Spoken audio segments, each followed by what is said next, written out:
Merci beaucoup. Ben, vous avez le titre ici. Donc moi, ce que je vais essayer de vous expliquer, de vous faire sentir, c'est un petit peu comment fonctionne cette mission. D'abord, pourquoi on l'a faite. Pourquoi on a mis 1 milliard d'euros pour aller observer les étoiles là-bas et mesurer leur distance. Comment ça fonctionne. Et puis vous montrer un échantillon des tout premiers produits qui sont sortis avec Gaïa en deux fois, une fois en 2016, une fois en 2018, puis vous expliquer comment on va continuer cette mission.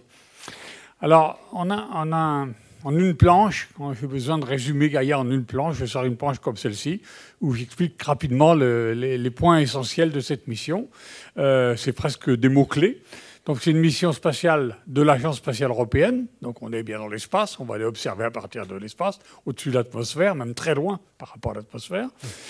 C'est uniquement européen, c'est entièrement financé sur le programme scientifique de l'Agence spatiale européenne, c'est-à-dire par les États membres qui contribuent au budget de l'ESA. Et puis, à un moment donné, les organismes de décision de l'ESA disent, ben voilà, en telle année, on va préparer cette mission qui nous paraît importante sur l'aspect scientifique. Et puis 2 ans après, on fera peut-être une autre. Et pour la petite histoire, le jour où Gaïa a été sélectionné, présenté, il était en concurrence avec Bepi Colombo, qui a été lancé maintenant il y a 2 semaines. Il devait être lancé 1 an avant Gaïa. Il est lancé 3 ans après. Et il va mettre 7 ans à aller où il doit aller. Donc on a rattrapé cette espèce de retard initial, puisque finalement on a été lancé bien avant et la mission fonctionne. Mais c'est pour vous expliquer comment fonctionne le système. Lancé le 19 décembre 2013, et avec un objectif presque qu'on peut synthétiser, étude de la Voie lactée. Alors, c'est très vague quand on dit comme ça, mais là, on peut étudier la Voie lactée de bien des manières. Ici, c'est presque traditionnel. C'est dans le visible, avec des télescopes optiques. Et on va s'intéresser essentiellement à la position et au mouvement des étoiles. Donc, on fait dans le ciel ce qui a été l'astronomie pendant des siècles, cataloguer et comprendre au travers de ces informations de catalogue, donc position, mouvement, couleur, spectre, et un peu plus que du catalogue historique, comment fonctionne ce système qui s'appelle la Voie lactée et comment fonctionne l'ensemble des objets qui sont dedans et les composantes de la Voie lactée. Donc la méthode, c'est l'astrométrie. Donc dans un certain sens, Gaïa, il vient derrière Hipparcos et se propose de faire beaucoup mieux et en couleur en plus. Voilà. Donc, le succès d'Hipparcos a grandement facilité, bien évidemment, le projet Gaïa et sa sélection. Donc le but, c'est d'observer jusqu'à la magnitude 20.5. Ça fait à peu près, au départ, on pensait 1 milliard d'objets. En fait, dans le catalogue qu'on a eu au mois d'avril, il y en a 1,7 milliard, qui sera à peu près le contenu en nombre de ce qu'on aura à la fin de la mission. C'est tous les objets ponctuels jusqu'à la magnitude 20.6, 20.7. Donc, mesure des distances par la méthode géométrique, c'est le point clé. C'est ce qui fait la difficulté technologique et la difficulté pratique de Gaïa. Essayer de mesurer la distance d'un grand nombre d'étoiles par la méthode de la parallaxe, qui est la méthode purement trigonométrique, qui ne fait aucune hypothèse sur la physique et la luminosité des objets. Donc c'est une mesure de distance. Et moi, j'ai coutume de dire que toutes les autres méthodes sont des estimateurs de distance. La vraie mesure au sens métrologique, c'est ce qu'on fait avec la parallaxe que les astronomes ont cherché pendant des siècles avant d'y arriver au milieu du 19e siècle. Ce qu'on appelle la résolution de Gaïa, c'est-à-dire sa précision au sens astrométrique, de l'ordre de 10 micro-arcs-secondes pour les objets les plus brillants, disons autour de la magnitude 10, pas les magnitudes 4, 5, 6 qui sont beaucoup plus difficiles. Brillant pour Gaïa, c'est 12. Donc dans ce domaine-là, 10 micro-arcs-secondes, c'est à peu près en termes d'étendue angulaire une pièce de monnaie de 1 euro qui serait posée sur la Lune. Ce n'est pas de la résolution spatiale. On n'a pas de détails sur les objets à ce niveau. Vous êtes beaucoup familier de l'observation. Pour vous, c'est très clair, mais ce n'est pas toujours très clair. C'est la capacité à déterminer une direction quasiment au sens absolu. On va dire 2 directions d'objets ont un arc entre les deux qui est précis à ce niveau-là lorsque l'objet est de magnitude 12 ou 13. Voilà ce que veut dire les 12 micro-arcs-secondes. Et bien évidemment, Gaïa n'a pas cette résolution spatiale sur le ciel. Donc la Voie lactée, je ne vous la décris pas, mais je rappelle simplement que cette cette longue couche un peu diffuse qui est sur le ciel a fait l'objet d'attention pratiquement dans toutes les civilisations qu'on fait de l'astronomie, qui nous ont donné un nom, donné quelque chose, parce que c'est tellement visible et tellement différent de ce qui se passe à côté que ça a attiré l'attention. Donc Gaïa va étudier la Voie lactée dans ses composantes, c'est-à-dire le fait qu'il y ait des étoiles, des poussières et du gaz. Il y a différents aspects de Gaïa qui permettent d'approcher ces choses-là. Et puis ensuite, les composantes elles-mêmes, c'est-à-dire le bulbe au centre, le disque épais, le disque fin, le halo, les bras, enfin toutes ces composantes-là qui font que la Voie lactée, c'est pas un système monolithique, c'est un système complexe qui a une histoire aussi complexe avec des fusions d'autres objets, des courants. Tout ça n'est pas né en même temps. Alors une fois qu'on a décidé de faire Gaïa, on se dit, ben voilà, on va faire un objet, un instrument qui va faire de l'astrométrie. Ça coûtera tant. Hein, à l'époque, au monde de sa réalisation, c'est 600 millions d'euros. Au total, c'est de l'ordre de milliards. Mais on se dit, ben voilà, on met ça. La plus grosse difficulté, c'est de faire les parallaxes et le système de référence. Qu'est-ce qu'on peut mettre en plus dont le coût serait marginal par rapport à l'objectif initial? Donc on a mis de la photométrie et de la spectroscopie. On n'a pas mis de polarimétrie, par exemple. On aurait pu. Il se trouve que ça s'est arrêté là. Donc il y a 3 instruments à bord, on peut dire. Hein. Un qui fait de l'astrométrie. Il va vraiment chercher à avoir la position des objets. Un qui va faire de la photométrie globale. Là, c'est le même. Et un qui va faire de la photométrie en 2 bandes. Une bande grossièrement orientée dans le bleu.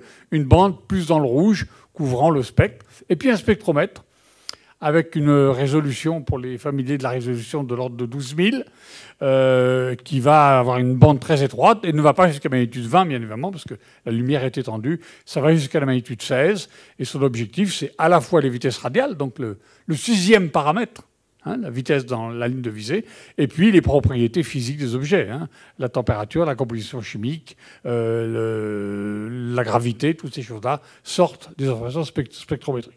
Donc à la fin, on a un instrument global, un satellite, qui a beaucoup d'objectifs. Et on s'aperçoit aujourd'hui, avec les remises de données, par les 400 publications qui ont déjà eu lieu depuis le mois d'avril, que ça touche presque tous les domaines de l'astronomie. Il y a des publications sur les étoiles, des publications sur les amas d'étoiles, des publications sur la galaxie, sur les quasars. Donc on trouve un peu tout ce... Donc leur cœur de cible, c'est pour parler un peu en termes de marketing, ce sont bien sûr les étoiles et la galaxie. Hein.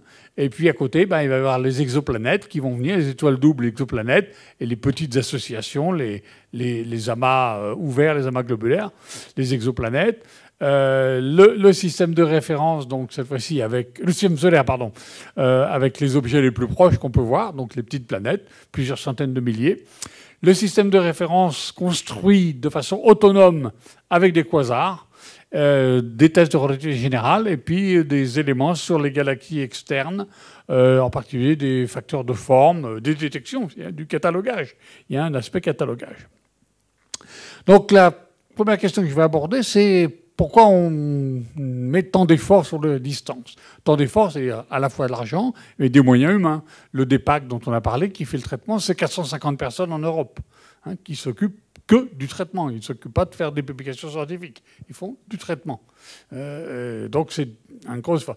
Alors, bon, il suffit d'avoir fait un peu d'astronomie pour comprendre que voir le ciel à 2 dimensions et en connaître la profondeur, c'est bien sûr très très différent, pas simplement du point de vue scientifique, mais également du point de vue philosophique, savoir à peu près quelle est la profondeur de notre univers, de notre galaxie. Ça change un petit peu notre appréhension de notre environnement immédiat. Mais du point de vue scientifique, dès qu'on a la distance d'un objet pour lequel on est capable de mesurer son éclat au sol, on a l'énergie qui a été émise. Avec la distance et d'autres paramètres, on a accès à la masse, le diamètre si on a des mesures angulaires, l'âge, un processus beaucoup plus, une chaîne plus complexe. Mais pour avoir l'âge des étoiles, on a besoin de la distance. Voilà, il y a énormément de choses. Et puis, si on a le déplacement sur le ciel de façon angulaire, puisqu'on a accès qu'à ça pour les mesures, si on a la distance, on a des kilomètres par seconde. Donc, ce n'est pas tout à fait la même chose. C'est une vraie cinématique, donc une étude plus complète de la galaxie, puisqu'on a des mesures métriques. Alors, essayons de faire sentir ce problème. Hein. J'ai l'habitude de présenter ce genre de planche. Alors, tous les astronomes observateurs ont bien sûr reconnu les nuages de Magellan. Et puis, moi, je demande aux gens qui assistent à la conférence, on voit ici un fond d'étoile, et puis bien sûr deux choses un petit peu diffuses qui ressemblent à des nuages. Et comme ça, si on demande qu'est-ce qui est devant, qu'est-ce qui est derrière, bien évidemment, quand on voit ça, on dit que là, il y a quelque chose de laiteux, de nébuleux, qui cache ce qu'il y a derrière, que sont les étoiles. Donc, tous les astronomes avertis qui sont dans cette salle savent bien évidemment que c'est le contraire, que toutes les étoiles ici sont à quelques milliers d'années-lumière, milliers d'années-lumière, et ceci est à 50 kPa, c'est-à-dire beaucoup, beaucoup plus loin qu'à l'extérieur.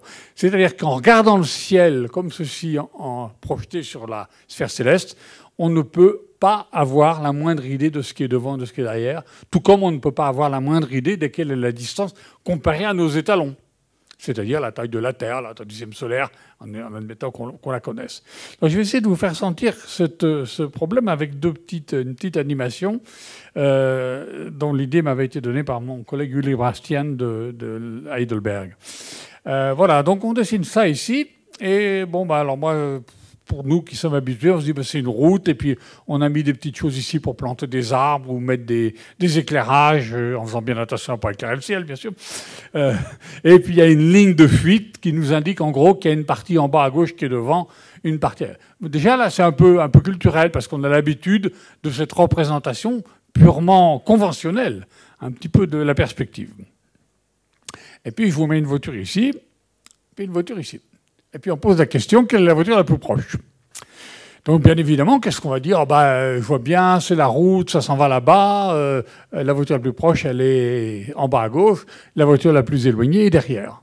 Donc pour ça, je me suis servi de références qui sont autour, qui m'aident à saisir la profondeur, parce que j'ai déjà une habitude de cette représentation à 2 dimensions pour représenter les choses à 3 dimensions.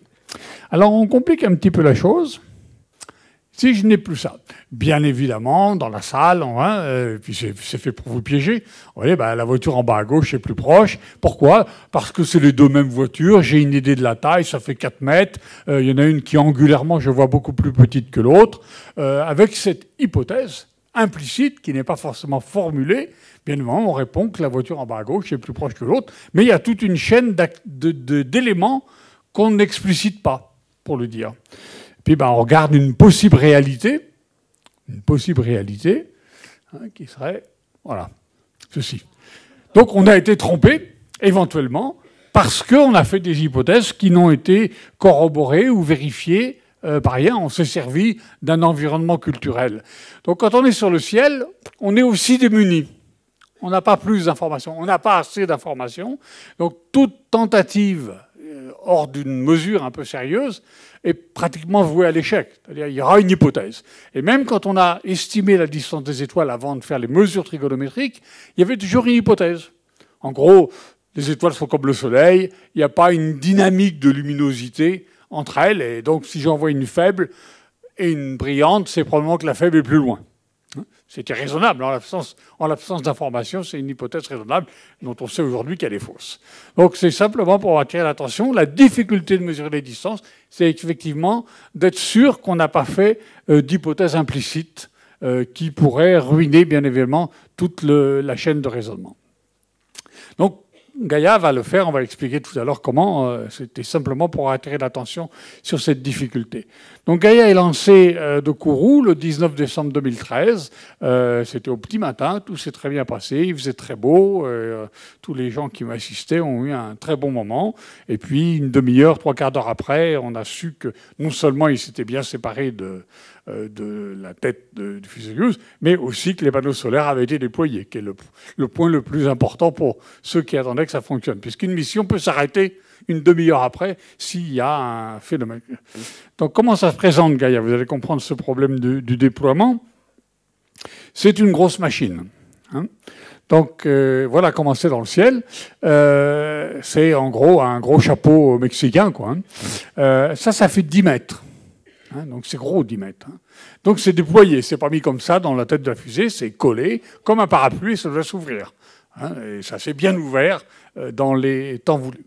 Derrière ça, il y a les panneaux solaires, parce qu'on ne les voit pas ici, ils sont bien de l'autre côté. Ça veut dire que lorsqu'il est en phase de fonctionnement, la lumière solaire arrive par derrière. Et puis il y a cette petite tour qui fait 3 mètres de haut. Et la partie la plus importante, c'est celle-là. C'est là où est la charge utile, qui est composé de 2 télescopes. Donc on voit les 2 ouvertures, une ici, et ce sont les 2 endroits par lesquels la lumière des étoiles, des planètes, tout ce qu'on observe va arriver. Donc il y a un flot lumineux qui arrive là, et un flot lumineux qui arrive là, et Gaïa observe constamment dans 2 directions. Alors, on regarde différentes choses. On regarde ceci d'abord, qui est très important. C'est de l'optique, qui est sur un banc optique, et on veut l'astrométrie demande une très grande stabilité de géométrie. C'est-à-dire que les miroirs doivent rester dans une configuration telle qu'elle était définie. Comme vous l'avez vu, on va observer dans 2 directions. Et l'angle entre ces 2 directions doit rester extrêmement constant. Il n'a pas besoin d'avoir une valeur parfaitement défini à l'avance, mais il doit rester constant sur des durées de l'ordre du jour. Après, sur des durées d'1 mois, il peut varier un petit peu puisque ça va rentrer dans les étalonnages. Mais sur, en gros, une journée, en gros, la révolution de Gaïa sur lui-même, qui est 6 heures, ça ne doit pas bouger. Et ça nécessite un contrôle thermique, une stabilité thermique extraordinaire, puisque au niveau de la charge utile, ça doit atteindre de l'ordre de 10 microkelvin. Donc sur 6 heures, on fait confiance à la stabilité de la température.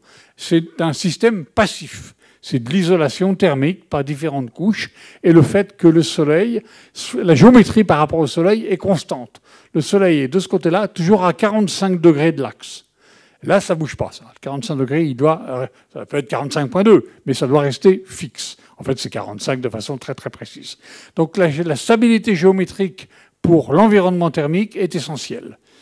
Donc Gaïa est en orbite autour du point L2, donc à 1 500 000 km, et son orientation par rapport au Soleil est toujours la même. Bien évidemment, il n'observe jamais le Soleil, ni la Terre, ni la Lune. Hein, ça serait fatal.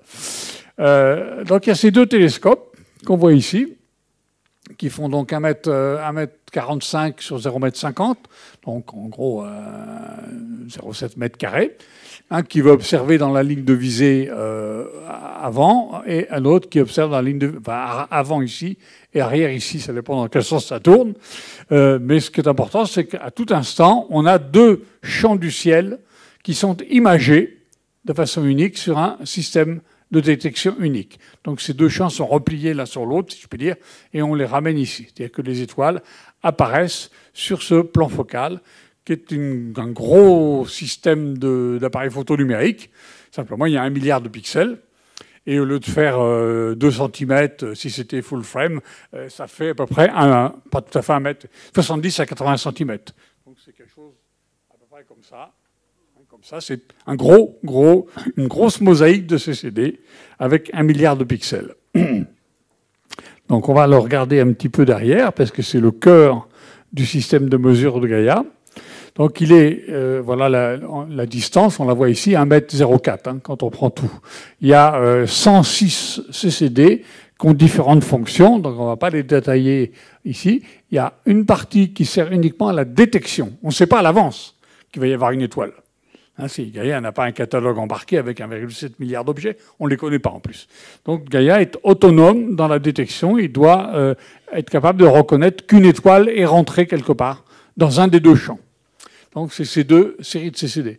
Après, il y a cette série avec les 9 colonnes dans lesquelles on fait la mesure astrométrique. Voilà, c'est là où on détermine la position de l'étoile. Ensuite, il y a la partie du photomètre qui est dans le bleu, la partie du photomètre qui est dans le rouge, et ici, les détections pour le spectroscope.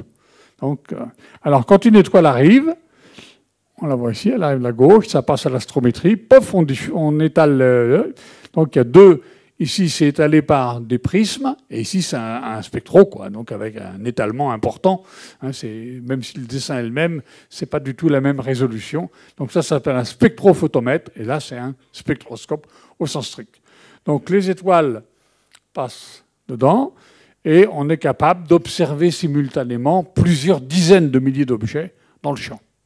Typiquement, il y en a, je ne sais plus la valeur, 800 par seconde, je crois qu'il rentre, si je me rappelle bien la valeur.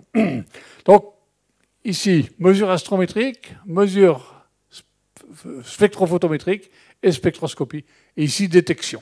Et là, on reconnaît l'étoile et où on a l'information, cet objet a été vu dans le champ 1, cet objet a été vu dans le champ 2. C'est une information qui est ensuite disponible au sol et elle est très importante.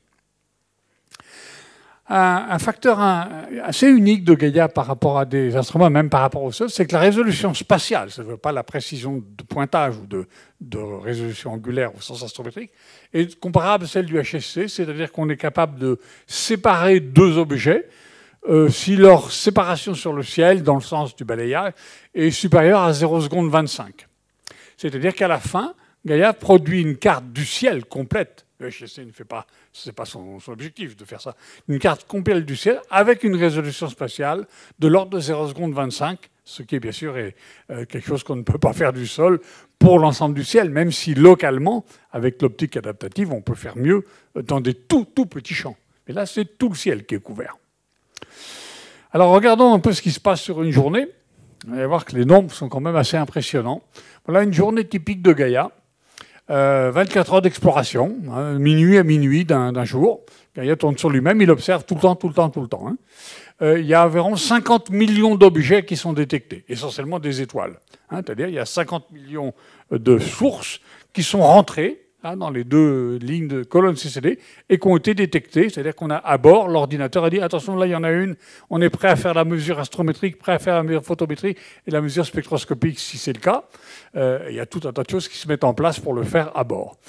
Voilà, 800 par seconde. Ça fait 600 millions de mesures de position par jour. Voilà, donc c'est des très gros volumes. Hein, c'est un système de relevé à balayage qui est très productif. 155 millions de mesures d'éclat avec la couleur. 13 millions de vitesse radiale, on ne va pas jusqu'à la magnitude 21, hein, 20.7. Et environ 40 gigaoctets de volume de données qui sont descendus après. Donc ça, c'est stocké en temps réel à bord sur un disque dur. Et toutes les 24 heures, il y a une visibilité de l'antenne au sol. Et donc, on descend les 40 gigas pendant 6-7 heures, en même temps qu'on observe. Hein. Ça, s'il n'y a pas de perte de temps d'observation. Donc, tous les jours, ça arrive au sol. Et tous les jours, à ce moment-là, le DPAC commence les premiers traitements qui sont la décompression, la mise en place. Enfin, il y a des choses à faire. Voilà ce que ça donne sur une durée longue, c'est depuis le début des observations, peu importe ce qu'on appelle le jour zéro. Mais ici, c'est le 25 juillet 2014, lorsqu'ont commencé les observations scientifiques. Et lorsqu'en gros, la qualification en vol est terminée, et Astrium, donc Airbus Defence Space aujourd'hui, dit à l'ESA, voilà, pour nous c'est terminé, ça fonctionne, voici les clés, voici le manuel. Pour vous servir de l'instrument, à vous de jouer. Nous, on a terminé notre travail. C'est à peu près comme ça, même s'il reste bien évidemment sur le pont en cas de problème. Donc ici, c'est le million d'observations par jour. La moyenne que j'ai indiquée, 50 millions par jour. Mais il y a des hauts et des bas. Quelquefois, on a 20, 25 millions. Et quelquefois, il y a des pics à 100, 150 millions, 200, 300 millions d'observations dans la journée. C'est le moment où la direction de balayage, vous allez plus entendre le micro parce que je vais le faire avec les bras, on est dans le plan galactique. Donc il y a beaucoup d'étoiles dans les deux champs, et on va y rester pendant 24 heures, 48 heures, puis après ça va légèrement évoluer, et puis on va sortir un peu du plan galactique. Il n'y aura plus que la traversée du plan galactique une fois toutes les 3 heures. Donc tous ces pics-là ont été parfaitement prévus, bien évidemment, et puis voilà où on en est. Hein. Vous voyez qu'il y a très peu de trous. Des moments, il y a eu des problèmes de refocalisation. Le seul gros trou qu'il y a est ici. Voilà, là, on a perdu 10 jours. On a eu un incident important en février 2018. Il y a un transpondeur, donc un élément de communication avec le sol, qui est tombé en panne. On a eu très peur. Alors, comme c'est bien fait, une mission spatiale a de la redondance. Donc, il y en avait un deuxième qui a été mis en route et qui a fonctionné. Et la nouvelle importante, c'est qu'on a compris pourquoi ce transpondeur est tombé en panne. Donc, on a pris des mesures pour que ça ne se reproduise pas sur le deuxième. Et donc, il y a une bonne confiance. Mais bien évidemment, sans redondance, la mission aurait été terminée au mois de février 2018.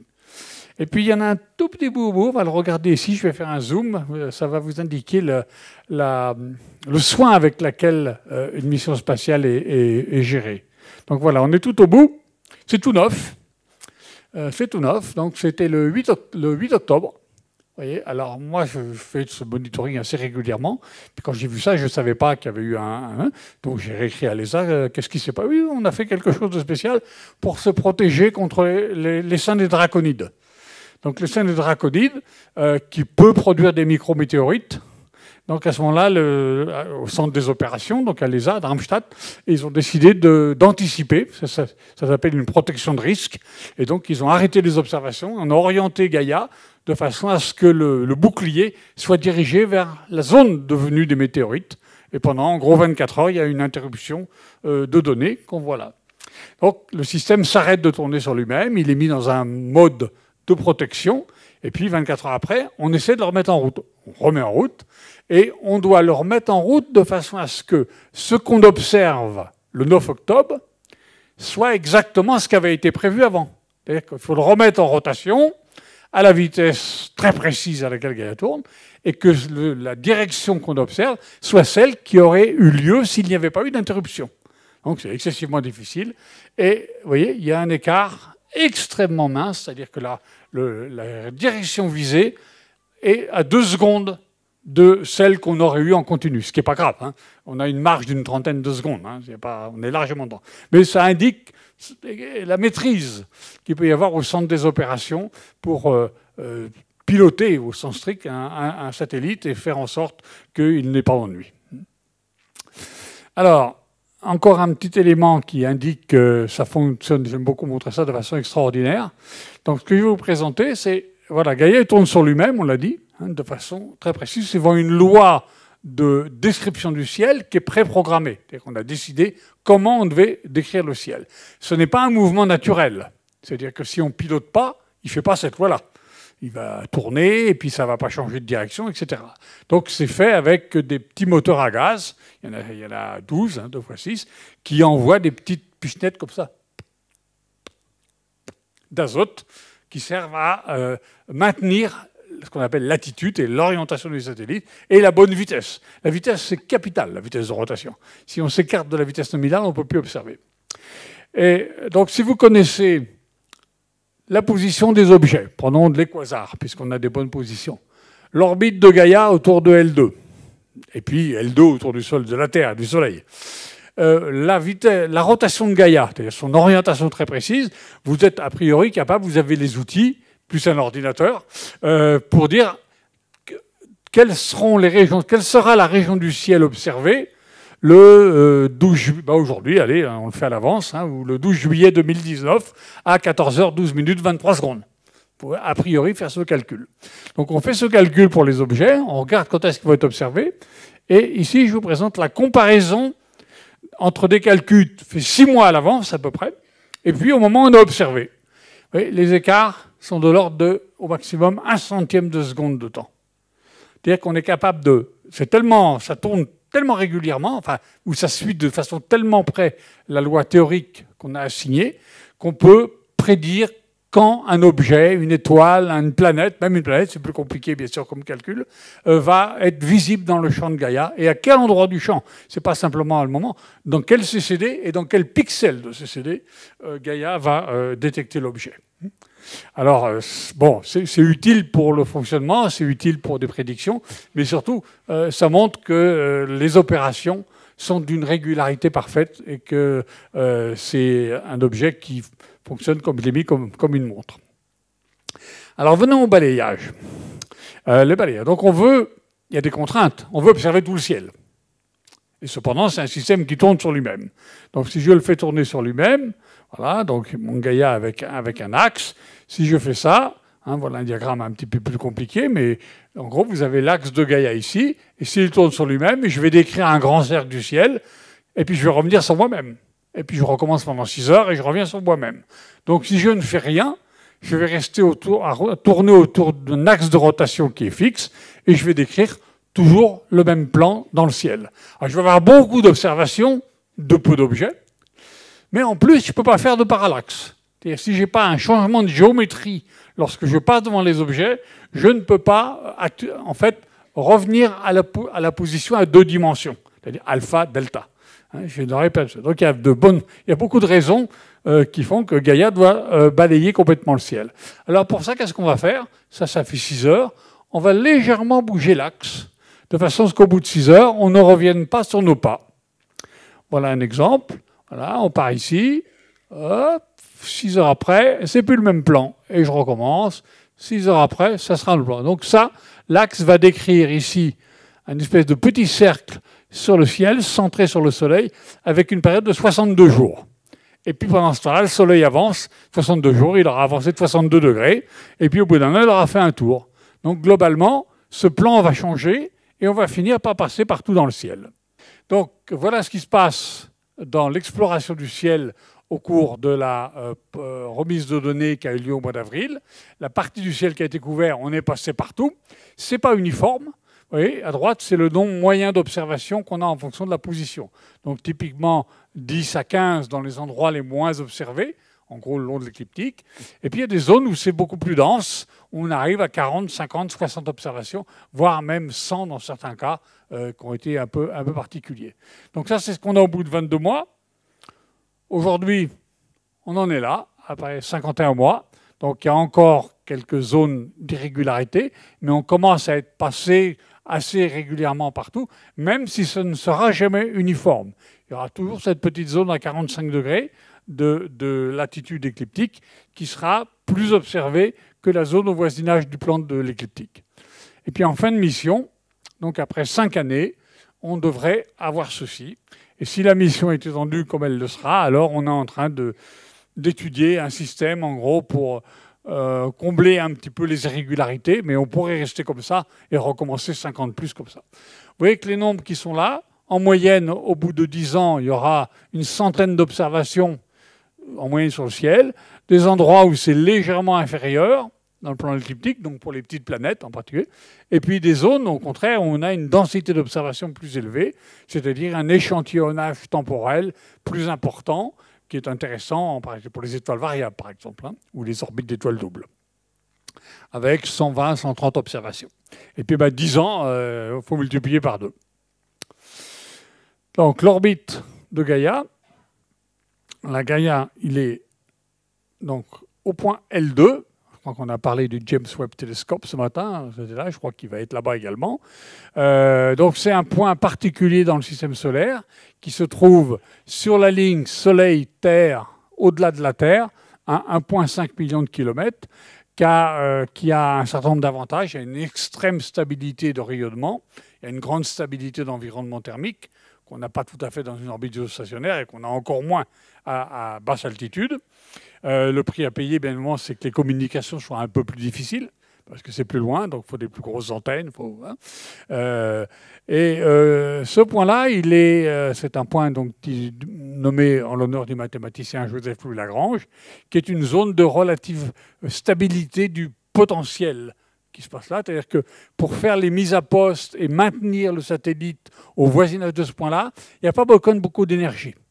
Donc, idem, en principe, c'est un mouvement naturel. S'il n'y avait que le Soleil et la Terre, il resterait autour de ça. Mais il y a les planètes. Donc, tous les mois, il y a un petit contrôle d'orbite. Donc, Gaïa a ses petits moteurs à gaz qui servent pour l'altitude, mais il a aussi un petit moteur fusée qu'on peut réallumer, qui contient avec des réservoirs d'hydrazine. Et tous les mois, on rallume pour faire une correction d'orbite. Être sûr qu'il reste bien sur l'orbite qui a été calculée, parce qu'il y a une contrainte qui fait partie du lancement. En gros, il y a une orbite qui a été calculée avant le lancement, et il y a un engagement qu'on ne soit jamais à plus de 7000 km de cette orbite. Parce qu'on a fait un certain nombre d'optimisations pour des détections qui prennent en compte cette orbite. Il y a besoin d'avoir l'orbite. Donc l'ESA et les OC font en sorte qu'on ne s'éloigne jamais de plus de 7000 km de l'orbite théorique qui avait été prévue. En fait, on ne s'éloigne pas de plus de 2500 km. Hein, ça fonctionne très bien. Donc pour ça, il y a ce petit moteur d'hydrazine fait tous les mois un petit impulsion de l'ordre de maximum 10 cm par seconde. C'est tout petit hein, pour ce qui est du spatial. Mais donc, ça veut dire qu'on rallume ce moteur. Alors, si un jour il ne se rallumait pas, ça ne serait pas catastrophique. Hein, dès l'instant où Gaïa ne passe jamais au point L2. On dit qu'il est à L2, mais en fait, il est autour de L2. Et tout est fait pour que jamais il ne passe à L2, pour la raison bien simple, c'est que là, il n'y a pas de soleil. On est en éclipse. Éclipse annulaire, mais en éclipse quand même. Donc, en termes de stabilité thermique, c'est la catastrophe. Et en termes d'énergie disponible, c'est la catastrophe. La puissance de Gaïa, c'est de l'ordre de 2 kW. Il y a à peu près 500 watts de marge. C'est-à-dire qu'en fonctionnement normal, on a aisément 1500 watts. Il n'y a pas de problème. Et il y a 2 kW potentiellement disponibles. S'il rentrait dans ce point-là, qui fait à peu près 8000 km, admettons, par accident, par mauvaise correction d'orbite, à ce moment-là, la mission s'arrêterait. Il faudrait le sortir de là, remettre en équilibre thermique. Ça prend à peu près un mois. Remise en équilibre thermique, et tester évidemment qu'il n'y a pas eu de dégâts terribles. Et donc, pour l'extension de la mission, par exemple, le 18, je crois que c'est je ne suis pas sur la date, mais c'est vers là, je crois le 18 juin ou le 2 juillet 2019, là, il y a c'est plus une correction d'orbite, c'est un changement d'orbite de façon à pouvoir durer 10 ans. Parce que l'orbite qui a été mise en place là, elle était pour 5 ans. Et on sait qu'au bout de 5 ans et quelques mois, il finit par repasser à l'intérieur. Donc là, il va être corrigé. Donc ce n'est pas 10 cm par seconde, c'est l'ordre de 1 mètre, 2 mètres par seconde pour effectivement changer l'orbite et la remettre sur une phase telle que pour 5 ans encore, il n'y aura pas d'ennui et il n'y aura que ces petits ajustements mensuels. Donc tout ça, c'est fait, c'est suivi avec régularité, 24 heures sur 24, bien évidemment, par ce qu'appelle l'ESOC, le centre opérationnel de l'ESA à Darmstadt. Alors, revenons à cette question initiale du pourquoi Gaïa. Je vous l'ai dit, pour les distances, c'est un peu plus que ça. Vraiment, les deux problèmes qu'on a pour l'astrométrie des étoiles, c'est qu'on veut les distances et on sait que la signature des distances est extrêmement petite. On va le traduire par le fait que les étoiles sont très éloignées. Dans l'absolu, ça ne veut rien dire que les étoiles sont très éloignées. Elles sont là où elles sont. Mais par rapport à nos moyens de mesure, c'est effectivement de très très petites quantités qu'il s'agit de mesurer. Et puis on veut avoir les déplacements qui sont également très faibles à l'échelle de la vie humaine, puisque un humain qui regarderait une constellation au début de sa vie, à 10 ans, et qui recommence à 90 ans, il va s'apercevoir de rien du tout. Ça n'a pas bougé, apparemment. Donc les mouvements sont très, très difficiles à observer. Donc la solution a été d'observer depuis l'espace pour mettre en évidence ce qui fait le cœur, au sens astrométrique, de ce que fait Gaïa. C'est qu'on va profiter du mouvement annuel de la Terre autour du Soleil pour se dire que, oui, j'observe le ciel à partir de 2 endroits différents, puisque je me promène avec un rayon de 150 millions de kilomètres autour du Soleil. À un moment donné, je vais être là. La direction pour observer une étoile proche, par exemple, sera là. Et quand je l'observe d'ici, j'ai une autre direction. Ces deux directions ne sont pas parallèles. Et le point de la mesure, c'est justement de détecter ce défaut de parallélisme, d'une manière ou d'une autre, qui est très difficile, bien évidemment, puisque quand ce que j'ai observé ici et que je m'en vais là-bas, j'ai beaucoup de mal à conserver dans la boîte quelle était la direction initiale. Donc ça, c'est toute la difficulté. Et ça va se traduire, en fait, sur le ciel par un mouvement apparent de l'étoile qui va décrire une petite ellipse, d'autant plus petite que l'objet est loin. La plus grande ellipse, c'est l'étoile la plus proche, donc Proxima du Centaure. Ça fait 0,7 secondes de rayon. Alors ça, ce n'est pas les étoiles intéressantes pour Gaïa, même si on fait Proxima du Centaure. Les étoiles intéressantes, elles sont toutes à plusieurs milliers d'années-lumière. Et donc cette ellipse est plutôt de l'ordre de quelques millièmes de seconde d'arc et non pas des fractions de seconde. Dans les livres d'astronomie, bien évidemment, on lit que ce petit mouvement, il est observé par rapport aux étoiles voisines. C'est ce qu'on appelle les mesures relatives. Gaïa ne procède pas comme ça. Gaïa réellement cherche à conserver la mémoire de la direction et lorsqu'il fait une deuxième mesure, de se servir de cette première mesure pour s'apercevoir que ce n'est pas parallèle. Donc, ce qu'on appelle des mesures de parallaxe absolue, c'est-à-dire qu'en principe, on n'a pas besoin du fond de ciel. On regarde le vrai déplacement de l'étoile, en gros par rapport à un système de référence défini par les quasars, en pratique. Alors, ça nous donne la parallaxe, donc c'est cet outil principal. Ça veut dire quoi? Ça veut dire qu'au cours de 1 an, il y a un petit mouvement, et donc il faut observer et réobserver les mêmes objets de façon régulière. Donc la loi de balayage qu'on a vu tout à l'heure a cet objectif de revenir, en gros, tous les 2 mois, aux mêmes endroits du ciel.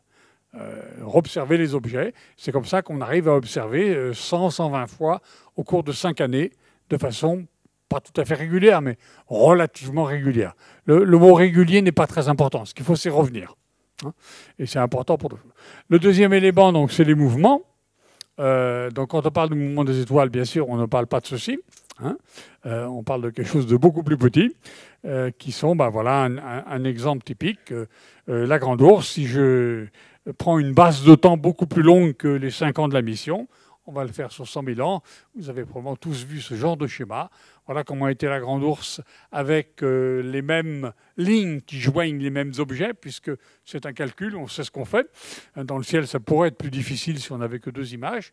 Voilà, 100 000 ans, 50 000 ans, aujourd'hui, 50 000 ans dans le futur, 100 000 ans, 150 000 ans. Donc en gros, les constellations dont on est familier aujourd'hui ne sont pas tout à fait les mêmes, n'ont pas la même forme, sans parler des changements d'éclat et des choses comme ça, hein, sur de la durée. Mais ce mouvement est tellement petit qu'il a fallu attendre 1717 pour que Edmund Halley dise « Tiens, il semble que les étoiles ne soient pas aussi fixes que l'a déclaré Ptolémée. » La sphère des fixes, qui est affirmée dans l'Almageste de façon très claire, affirmée à partir d'observations. Ptolémée est un scientifique. Il a 5 ou 6 pages où il explique que les alignements observés par Hipparque et par Timocharis existent encore à son époque, 3 siècles plus tard. Donc il en conclut qu'on ne voit de traces d'aucun mouvement relatif des objets les uns par rapport aux autres et qu'on peut parler de ce fond de ciel comme étant un fond de ciel d'objets fixes.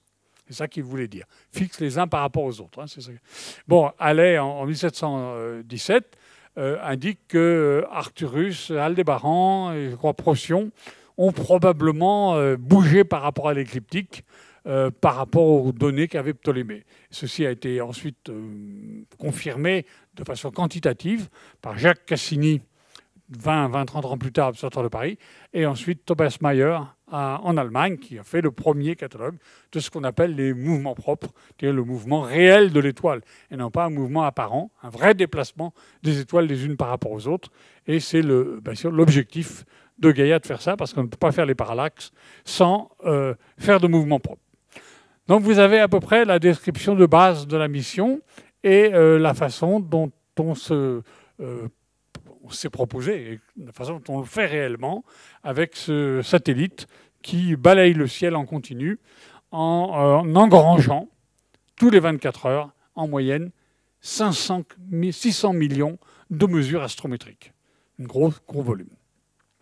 Alors ça conduit à déjà des remises de données, alors ce qu'on appelle les data release. Donc moi, quand je le fais en français, j'appelle ça une remise de données. Ça a l'avantage, c'est RD, donc ça fait déjà l'acronyme à l'envers, ce qui est très familier quand on passe de l'anglais au français. Et puis dans remise de données, il y a une notion un peu plus généreuse qui est de dire, effectivement, on a ça, et puis on remet les données à la communauté. Puisque lorsque on a ces remises de données, donc celle qui a eu lieu en septembre 2016 ou celle du 25 avril 2018, c'est remis à tout le monde.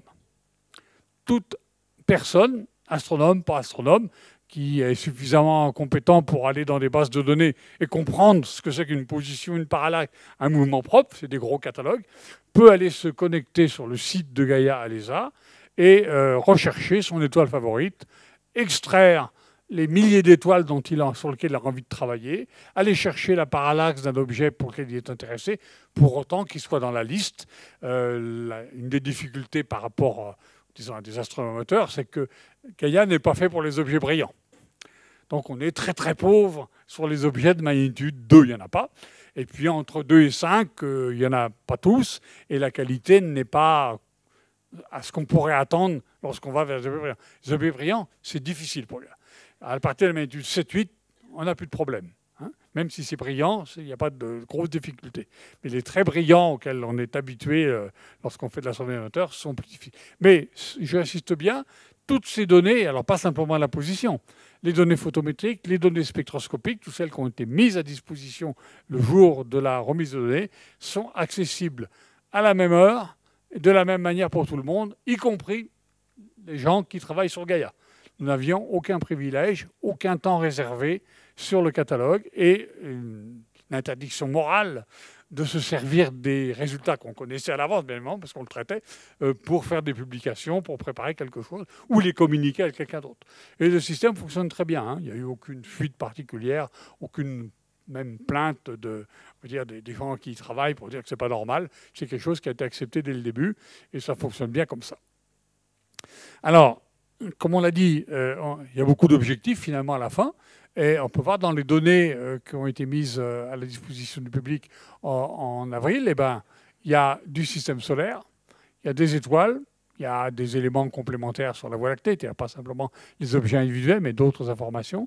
Ça concerne aussi les amas globulaires qui ont été bien observés, des galaxies naines autour de notre galaxie qu'on est capable d'observer étoile par étoile. Hein. Ce n'est pas la galaxie qui est observée, ce sont ces étoiles. Puisqu'on a une bonne résolution spatiale, on peut voir plusieurs dizaines de milliers d'objets, même centaines de milliers dans Andromède. Et puis des objets beaucoup plus lointains, très très loin de la galaxie, qui ont l'allure d'étoiles, les quasars. Cette fois-ci, on est à des gigaparsecs, hein, donc des choses très très lointaines. Et il y en a environ 500 000 dans le catalogue Gaïa. Alors, regardons les nombres. On va situer un petit peu, c'est pas dire une performance, mais qu'est-ce qui est disponible. Donc, il y a 1,7 milliard d'objets pour lesquels il y a une position, c'est-à-dire une coordonnée ascension droite, une coordonnée déclinaison, à une date, qui est la date moyenne, donc 2015.5, donc juin 2015. Parmi celles-ci, il y en a 1,3 milliard pour lequel il y a aussi la parallaxe, donc en gros la distance. Nous, on parle de parallaxe parce que la grandeur mesurée, ce n'est pas une distance, c'est un angle. Donc c'est l'effet de la distance qu'on voit sous la forme d'un angle. Donc 1,3 milliard, il y a parallaxe et mouvement propre. Ça veut dire qu'en 2 ans, puisqu'il y a 22 mois de données ici, là, il n'y a même pas 2 ans de données, hein, il y a 22 mois de données qu'on va exploiter, c'est suffisamment précis pour voir le déplacement des étoiles, hein, dont j'ai indiqué tout à l'heure que jusqu'en 1717, on ignorait qu'il y ait pu avoir un mouvement d'étoiles. Donc c'est indiqué là. Et là, en 2 ans, on les voit très très bien. Bon, alors il y a d'autres choses, hein, des petits ronds plus petits. Les vitesses radiales. 7 millions de vitesses radiales. On va voir dans un instant les précisions, mais on est bien en dessous, bien meilleur que le kilomètre par seconde pour les objets autour de la magnitude 8,9. On va le comparer à ce qu'on connaissait. Système solaire, 14 000 objets. Ce sont des objets connus, des planètes qui existent, qu'on a sélectionnées. Et quand on dit 14 000, ça veut dire qu'il y a pour chacune 25 à 30 observations. Il y a environ 200 000 observations pour lesquelles il y a de l'astrométrie très précise de petites planètes jusqu'à la magnitude 20. 500 000 étoiles marquées variables pour lesquelles il y a beaucoup plus que ça, généralement une courbe de lumière et une période. Hop, mes quasars, là, parce que c'est la partie dont je m'occupe, j'aurais dû... 550 000 quasars, c'est avec ça qu'on fait le système de référence de Gaïa. Hein, lorsqu'on dit une ascension droite, une déclinaison, ça veut dire que le pôle qui sert à définir ça, et le point zéro pour ça, il est fait avec les quasars, hein, de façon à ce qu'on ait un référentiel de quelque chose qui ne tourne pas sur le ciel. C'est à partir de ça qu'on a on va appeler le système au repos de Gaïa. 1,4 milliard quasiment, où il y a la photométrie à 2 couleurs. C'est-à-dire déjà de la spectrophotométrie un peu étalée, donc de l'information dans une bande rouge et de l'information dans la bande bleue. Et puis, il m'en reste encore, voilà, les rayons luminosité, ça c'est une première approche, donc des paramètres physiques des étoiles, 75 millions d'objets, de l'information sur la quantité de poussière sur la ligne de visée, donc l'absorption, en gros, et le rougissement des objets qui nous donnent l'information sur la quantité de poussière dans la galaxie. Et puis, température, densité de surface, 150 millions d'objets. C'est une première solution, elle va s'améliorer. Mais déjà, les chiffres sont impressionnants. Et bien évidemment, lorsqu'on va arriver aux dromidologies suivantes, ces nombres-là, ici, ils ne vont pas tellement changer. Le 1,3 milliard, il va passer à 1,7 milliard. Bien évidemment, on aura des parallaxes pour tout le monde. Mais le nombre de vitesses radiales, il va atteindre 20-30 millions dans la prochaine année. Le nombre d'étoiles variables, il va atteindre plusieurs millions. Là, il y a le système solaire, on va passer à 120 000, 130 000. Voilà, on est loin d'avoir épuisé le sujet. Alors, pour essayer d'apprécier ces nombres, on va regarder ce petit tableau. Il y a beaucoup de chiffres, mais on va le détailler. On va détailler une ou deux lignes. Moi, quand j'ai présenté ces premiers résultats, je me dis oui, mais qu'est-ce que ça représente par rapport à ce qu'on connaît? Alors, le mot « ce qu'on connaît » n'est pas si simple à définir. Mais on va prendre quelques chiffres. Donc, prenons deux cas. Allez, les distances, puisque c'est l'objectif premier. Les distances, on a mesuré, au sens géométrique du terme, la première distance d'étoile en 1838. C'était 61 du cygne. 61 cygnes. Et puis, la méthode de parallaxe a montré qu'on pouvait le faire, même avec l'astrométrie au sol. Et jusqu'en 1900, les astronomes, dans tous les observatoires, se sont attelés d'abord à réobserver 61 du cygne, presque tout le monde, enfin tout le monde, tous les observatoires qui ont lancé ce type de programme ont recherché à voir si Bessel avait bien déterminé la parallaxe. Il y a eu des discussions sans fin, bien évidemment, puisque personne ne trouvait le même résultat. Si bien qu'en 1900, on peut considérer qu'on avait à peu près 100 parallaxes. 100 parallaxes, ça ne veut pas dire qu'on connaît la distance, mais ça veut dire qu'on la connaît à mieux que 50%. Voilà, comme ça qu'il faut essayer de définir. Ça, c'est pas beaucoup, 50%. Hein. Et en 1900, il y en avait quand même, je ne sais pas combien, qui étaient à mieux de 10%. Il ne devait pas y en avoir beaucoup. Il faudrait regarder de plus près. En 1980, juste avant le lancement d'Hipparcos, on avait 10 000 distances. Pareil, un grand nombre. Je crois qu'on disait qu'il y en avait 1500 qui étaient mieux qu'à 20%. Voilà, c'est un nombre important à connaître. Hipparcos s'est lancé. On a 100 000 distances en 1916, lorsque le catalogue est publié, dont environ 15 000 à mieux que 20%. Voilà la situation. Et puis Gaïa arrive, d'un seul coup, on a 1,3 milliard de parallaxes, dont, je n'ai plus le chiffre en tête, mais je crois que c'est 120 millions à 20%. Aujourd'hui, ça va s'améliorer avec les 22 mois de données. Hein. Ce n'est pas beaucoup. Bon, voilà. Donc, vous voyez le saut permis par l'accès à l'espace. Donc, on est dans un monde différent, bien évidemment. On a construit toute l'astrophysique avec ces quantités-là, 100, 150, et celles qui sont bonnes. 20%, ce n'est pas suffisant. Hein. Là, on arrive à 3 milliards, dont une centaine de millions de bonne qualité. Regardons la deuxième ligne que j'avais sélectionnée, les vitesses radiales. Vitesse radiale, première vraie mesure de vitesse radiale, c'est-à-dire qui fait sens, 1889. À Potsdam, hein, on fait de la spectro et on a la technique pour faire la spectro avec des plaques photographiques. Hein, c'est ça qui a fait qu'on a pu mesurer des vitesses radiales, même si on a essayé à faire des vitesses radiales depuis 1865. La vraie première mesure, c'est 1889. Et il y a un premier catalogue en 1891 d'une cinquantaine d'étoiles qui sont raisonnables. C'est-à-dire l'incertitude est de l'ordre de 2 km par seconde. Sachant que les vitesses radiales sont de l'ordre de 20 km, 30 km par seconde. C'était des bonnes mesures. Hein, quand ce système a commencé à fonctionner, il a d'office bien fonctionné. On avait tout de suite des vitesses radiales. On peut dire avant, on ne les connaissait pas. Après 1891, on en avait 50 et vraiment 50. Avant Gaïa, 1980, de l'ordre de 30 000. Avant Gaïa, puisqu'il y a eu des relevés au sol qui se sont mis en place dans les années 2000, qui fonctionnent, il y a de l'ordre de 600 000 vitesses radiales, avec des très gros efforts. C'est très peu productif, ça nécessite des efforts longs, du temps de télescope en quantité, et on avait donc, avant Gaïa, 600 000 vitesses radiales. 2 ans de Gaïa, il y a d'office 7 millions de vitesses radiales, qui ne sont pas à 1 km par seconde. Les meilleurs sont à 0,2 km par seconde. Et d'office, idem, c'est l'espace. Observer 24 heures sur 24, sans opérateur, pour ouvrir la coupole et pour éventuellement contrôler les observations. Il y a des opérateurs au sol, hein, il y a du monde au sol quand même. Hein. Ça ne se fait pas tout seul. Mais 7 millions, et on en aura, je pense, 30 à 40 millions à la remise de données numéro 3. Bon. Les étoiles variables, c'est à peu près le même schéma. 300 dans les années 1900, 15 000 avant Gaïa, 500 000 avec Gaïa et plusieurs millions, probablement une dizaine de millions, lorsqu'on va faire la remise de données numéro 3. Donc on voit Gaïa, ce qu'il fait, c'est vraiment du relevé systématique sur tout le ciel. Ce n'est pas un instrument de découverte au sens strict. Il ne va pas vous dire là, on va aller découvrir telle chose. Il va produire des données fondamentales qui sont utiles à toute la communauté astronomique, pratiquement tous les domaines de l'astronomie. Et pour préciser la précision, on va faire ceci. Puis après, je vais accélérer un peu. Donc, qu'est-ce que je prends? Je prends une étoile au hasard, autour d'un magnitude 18. Donc une étoile moyenne, un quasar par exemple, mais même une étoile. Et puis je regarde dans les catalogues disponibles avant Gaïa, quelle était la qualité de sa connaissance de la position. En moyenne, ça sera typiquement 0,2 secondes. Dans certains cas, ça sera un peu mieux. Puis elle peut avoir été très bien observée pour une autre raison. Mais une étoile standard, typique, 0,2 secondes, et souvent une seconde. Mais prenons 0,2 secondes. Cette même étoile, aujourd'hui avec Gaïa, d'un seul coup, à magnitude 18, elle a 0 secondes 0,02 en position. C'est-à-dire qu'on a augmenté cette connaissance de la cartographie qui n'est pas essentielle.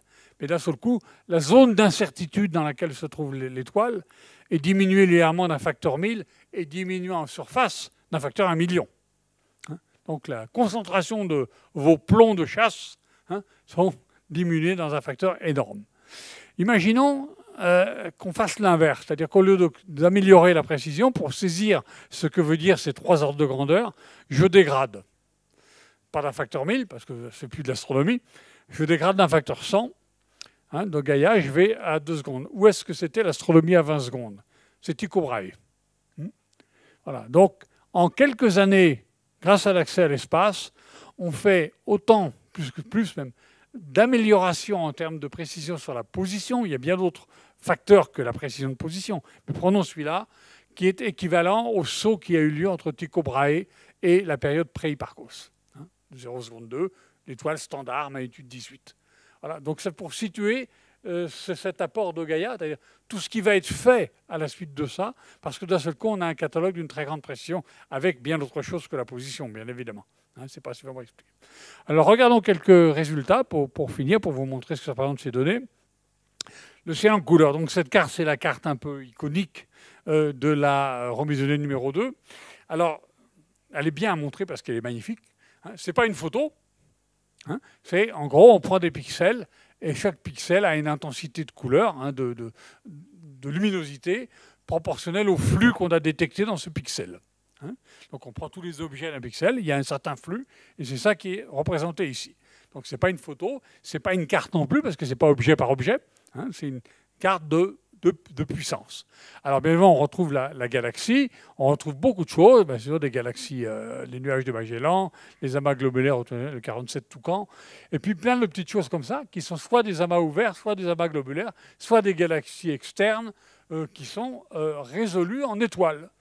Et que pour qu'il y ait un petit point ici comme ça, qui doit être, je ne sais pas, c'est pas Hercule, l'amas globulaire du Centaure, je crois, ou à moins que c'est celui-là. Les familiers du ciel vont le dire, je ne suis pas un familier du ciel. Oui, je sais. Ça veut dire qu'ici, on a au moins 5000 étoiles dans l'amas globulaire. Sinon, il ne serait pas dessiné comme ça sur cette carte.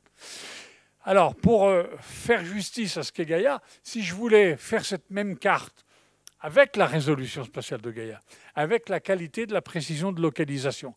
En gros, en disant, je veux qu'un objet à 10 microsecondes garde soit dans un pixel de quelques dizaines de microns.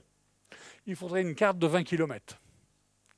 Voilà, il faudrait étendre cette carte et puis aller tout près devant à regarder. Et là, on aurait la richesse du contenu de Gaïa.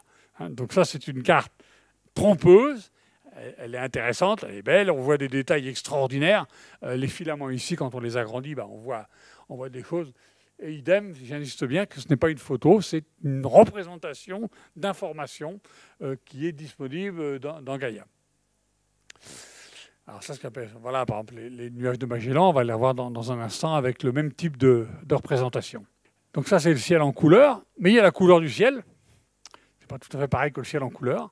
Cette fois-ci, effectivement, on a utilisé l'indice de couleur, c'est-à-dire le fait qu'on a observé quelque chose dans une bande bleue, dans une bande rouge, pour représenter quelque chose qui est la couleur du ciel.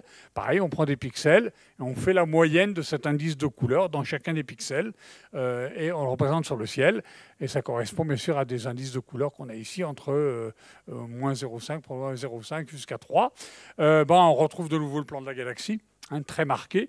Ça ne veut pas dire que les étoiles dans le plan de la galaxie sont intrinsèquement plus rouges, intrinsèquement au sens objet, mais ça veut dire que quand la lumière nous en arrive, elle est plus rouge qu'ailleurs, parce qu'il y a beaucoup de poussière.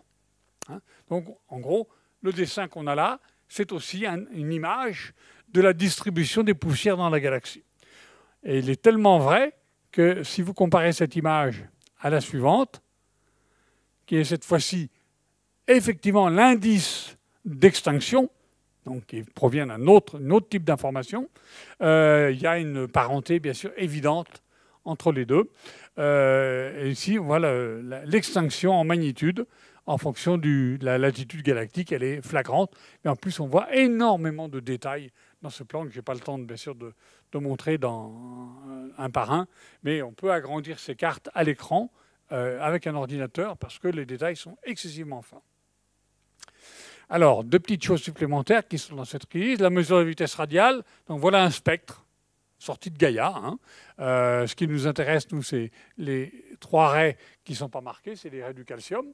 Hein, c'est ça la bande centrale de Gaïa. Et puis il y a d'autres éléments qui sont identifiés. Et à partir de ça, on peut avoir des vitesses radiales. Ce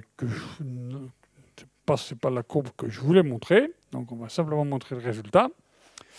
Voilà, par exemple ici, vous prenez les vitesses radiales, les 7 millions, et vous faites une image en coordonnées galactiques, avec du bleu lorsque la vitesse est en approche, qu'elle vient vers vous, et avec du rouge orangé lorsque la vitesse s'éloigne, et vous faites la moyenne de nouveau par pixel. Il y a une structure bien évidemment évidente ici. Elle n'est pas simple à interpréter, mais elle est claire sur le ciel. C'est-à-dire que Gaïa est capable de renouveler pratiquement de façon simple ce qu'on met dans les livres d'enseignement.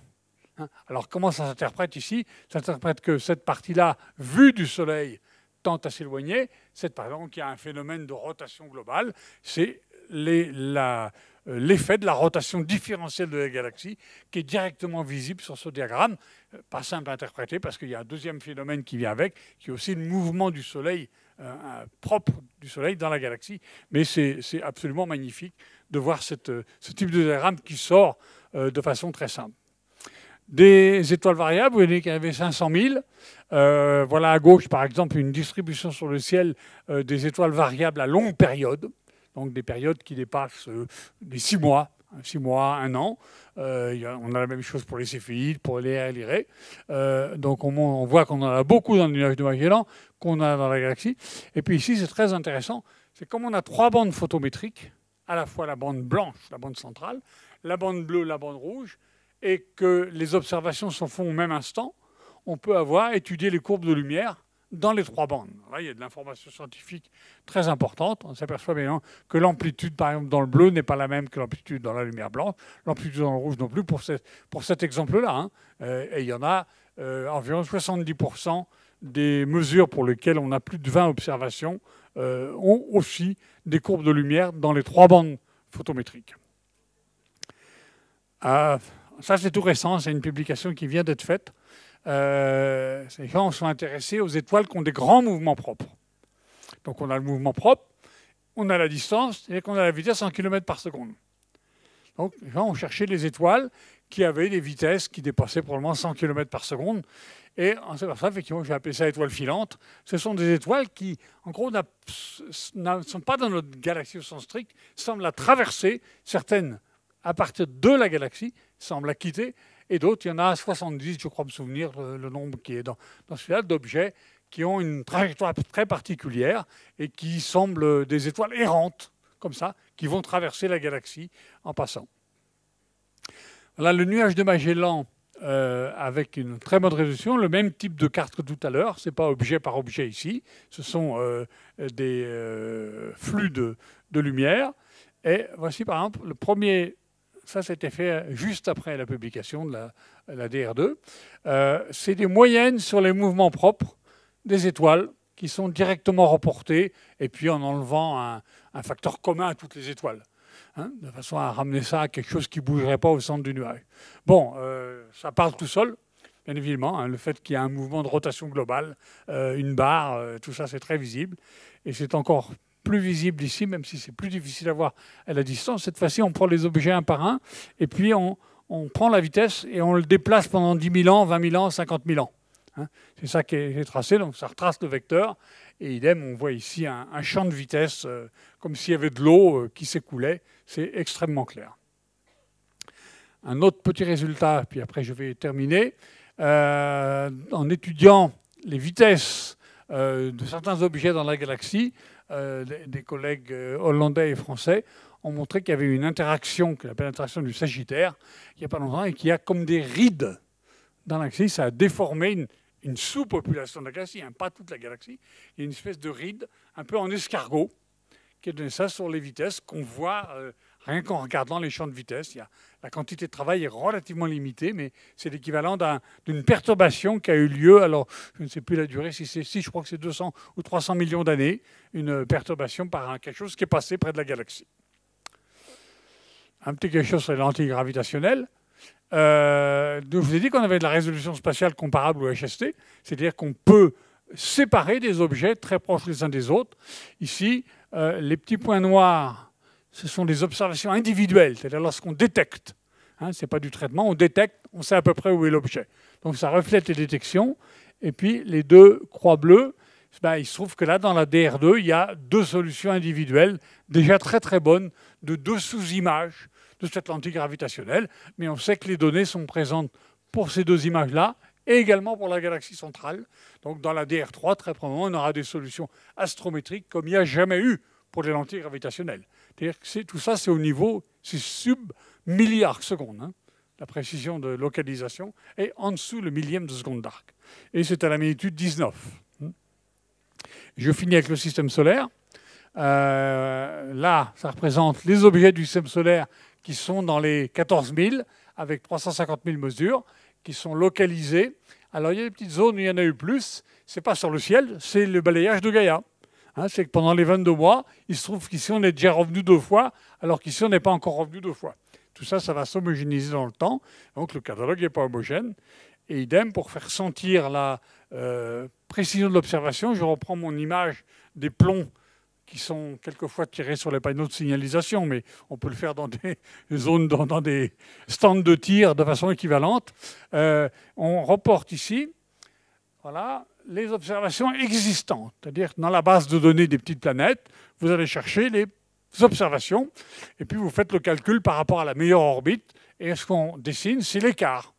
Donc ça représente la qualité astrométrique des observations connues, faites depuis 20 ans, 30 ans, 40 ans, pour quelques petites planètes. Et puis, on continue, et on va mettre l'équivalent avec les données Gaïa. C'est le rouge au centre. Et il y a encore un facteur 10. Et voilà, toutes les données Gaïa. Ici, c'est 0,4, donc typiquement mon 0 seconde 2 de tout à l'heure. Et maintenant, Gaïa, toutes ces données-là, elles sont au niveau de la milliseconde d'arc. Pour le système solaire, c'est un changement complet. C'est-à-dire que les orbites vont avoir une qualité qu'on n'a jamais eue. Et très probablement, à la fin de Gaïa, pour le calcul des orbites, pas pour d'autres choses, les données Gaïa seront suffisantes. Les données au sol n'auront que très peu de valeur pour le calcul des orbites. Voilà, on a terminé. La suite de la mission. Donc, juin 2019, c'est la date nominale, les 5 ans. 50 mesures, 130 milliards de détections. Il y aura encore 2 ou 3 ans de traitement derrière minimum. Prochain catalogue en juin 2021, avec des nouvelles choses, des choses sur les étoiles doubles, beaucoup plus élevées du système solaire, les données de la spectroscopie à chaque date, et non pas simplement globalisées. Et Gaïa fonctionnera normalement jusqu'en 2023-2024. Ce qui s'épuise, c'est le gaz, hein, qui sert à maintenir l'altitude, l'azote. On en a 2 fois 40 kg, on en consomme 12 grammes par jour. Voilà. Bon, à force de faire ça, il n'en restera plus. Et on sait qu'en gros, novembre 2024, ça va s'arrêter, tout naturellement. Il sera à ce moment-là déorbité. Il quittera L2 pour laisser la place à d'autres. Donc, extension très probable jusqu'en 2024. Voilà, un petit topo sur Gaïa.